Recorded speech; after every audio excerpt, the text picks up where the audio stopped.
In this video, we'll cover the last four domains: identity and access management, security assessment and testing, security operations, and software development security.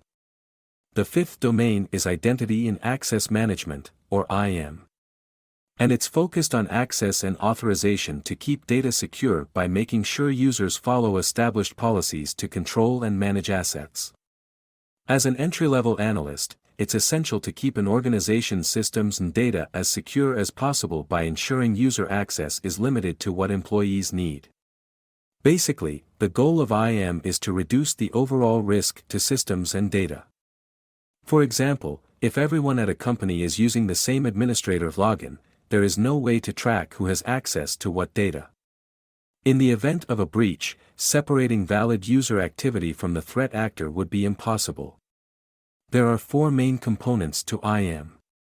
Identification is when a user verifies who they are by providing a username, an access card, or biometric data such as a fingerprint.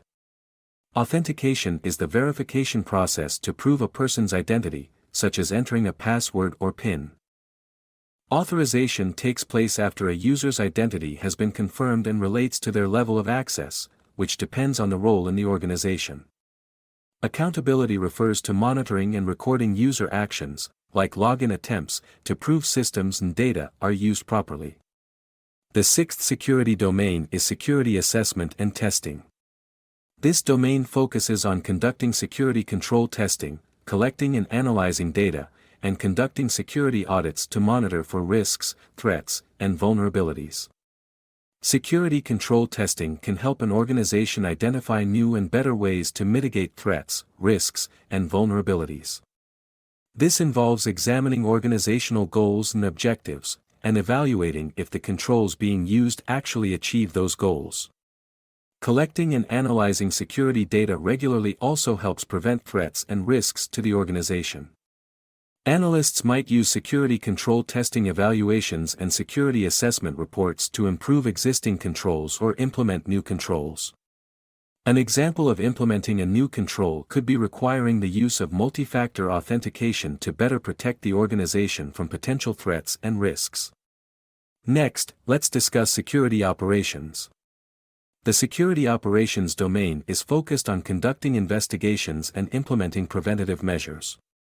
Investigations begin once a security incident has been identified. This process requires a heightened sense of urgency in order to minimize potential risks to the organization. If there is an active attack, mitigating the attack and preventing it from escalating further is essential for ensuring that private information is protected from threat actors.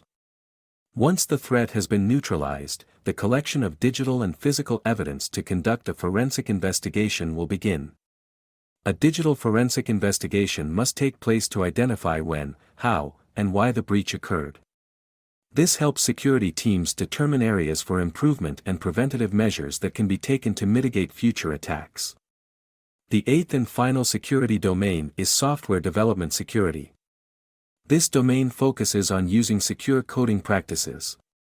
As you may remember, secure coding practices are recommended guidelines that are used to create secure applications and services. The software development lifecycle is an efficient process used by teams to quickly build software products and features. In this process, security is an additional step.